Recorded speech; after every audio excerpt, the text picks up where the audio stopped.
નમસ્કાર મિત્રો, આજના વિડીયોની અંદર ધોરણ 10 વિષય વિજ્ઞાન પ્રશ્ન બેંક અને તેના સોલ્યુશન વિશે આજના વિડીયોમાં માહિતી મેળવવાના છીએ. મિત્રો, વિડીયોમાં આગળ વધતા પહેલા જો તમે ચેનલમાં નવા હો તો આપણી ચેનલને સબસ્ક્રાઇબ કરીને બેલ આઇકન ઉપર ક્લિક કરી દેજો, એટલે જ્યારે ચેનલમાં નવો વિડીયો અપલોડ થાય તેની માહિતી તમને સૌથી પહેલા અને સૌથી ઝડપથી મળતી રહે. આ વિડીયોના સોલ્યુશનની પીડીએફ ફાઇલ, પ્રશ્ન બેંકની પીડીએફ ફાઇલ જે પણ મિત્રોને ડાઉનલોડ કરવી હોય તો વિડીયોના ડિસ્ક્રિપ્શન બોક્સમાં ટેલિગ્રામ ગ્રુપની લિંક તમને આપેલી છે. તે લિંક ઉપર તમે ક્લિક કરીને ગ્રુપની અંદર જોઈન થઈ જજો.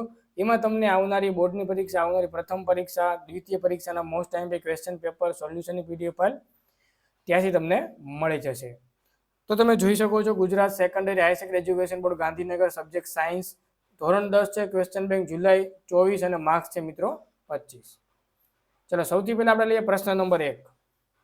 તો પ્રશ્ન નંબર 1 છે તમારો 5 ગુણનો છે, જેમાં તમને 15 પ્રશ્ન આપેલા છે. કોઈ પણ તમારે 3 પ્રશ્નોના ઉત્તર લખવાના, દરેકનો 1 ગુણ રહેશે, 3 ગુણનો છે.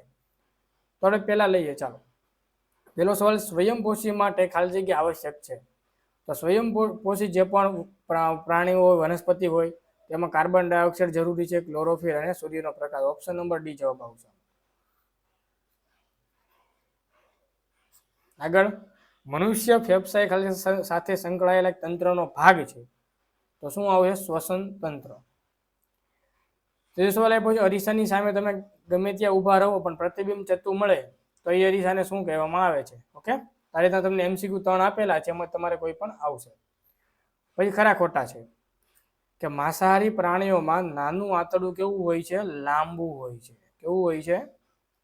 લાંબુ. તો પહેલું વિધાન ખોટું આવશે. ઉભયજીવી પ્રાણીઓ ત્રિકોટરીય હૃદય ધરાવે છે. ઉભયજીવીમાં કોણ આવે? મગર છે, દેડકો આવશે, બરાબર, કાચબો છે, એ બધા આવશે આમાં.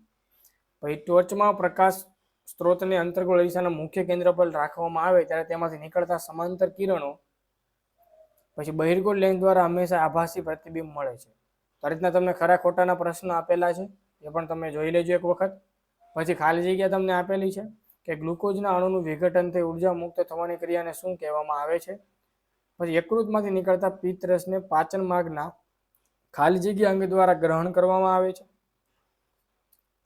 સમતલ અરીસાની મોટવણીનું મૂલ્ય હંમેશા કેવું હોય છે? ધન હોય છે.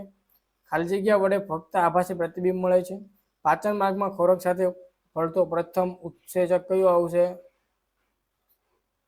બરાબર, જો શુદ્ધિકારક લેન્સનો પાવર ધન હોય તો સૂચવેલ લેન્સ ખાલી જગ્યા કહેવાય. પછી તમને આપ્યું છે એક વાક્યમાં સવાલ, મૂત્રપિંડના ગાળણ એકમનું નામ અને વાહનમાં સાઇડ મિરર તરીકે કયા અરીસાનો ઉપયોગ કરવામાં આવે છે? તો જે પહેલો વિભાગ જે તો તમારો કેટલા ગુણનો? 3 ગુણનો હતો. આમાં તમારા વર્ગ શિક્ષક તમને કોઈ પણ પ્રશ્ન આપશે.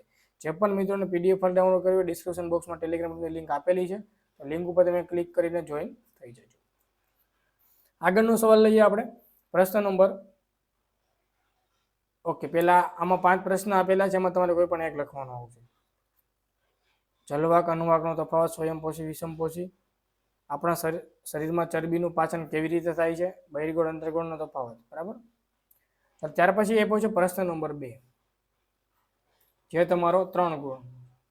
એમાં પહેલું છે 5 પ્રશ્ન આપ્યા, એમાં તમારે કોઈ પણ એક લખવાનો છે, 1 ગુણનો પ્રશ્ન છે. જો પહેલું છે પ્રકાશના પરાવર્તનની ઘટના, કયું વિધાન સાચું છે? તો આ તમે જોઈ લેજો. એમાંથી આપાત કોણ, પરાવર્તન કોણ કેવું હોય? સમાન હોય. તો આ જવાબ આવશે. ખાલી જગ્યા આપી છે, બરાબર. પછી આમાં 1-2 વાક્યમાં ઉત્તર લખવાના છે.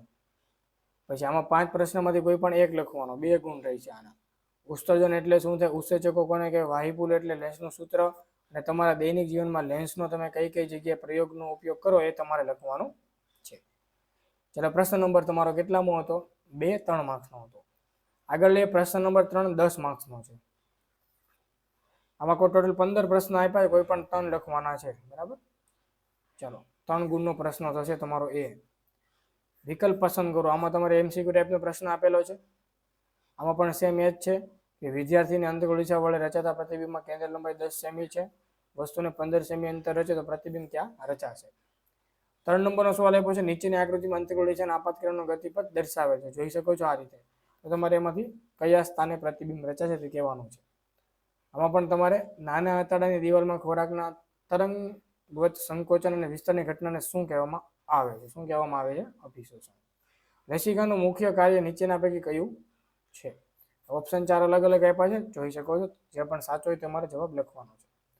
પછીના સવાલ આપ્યા છે, આપેલ વિધાન ખરા છે કે ખોટા તે જણાવો. 4 સવાલ આપેલા છે કે માનવ ઓક્સિજનનો અભાવ કે ઓછું પ્રમાણ ત્યારે પાયરુવેટ લેક્ટિક એસિડ રૂપાંતર થાય છે.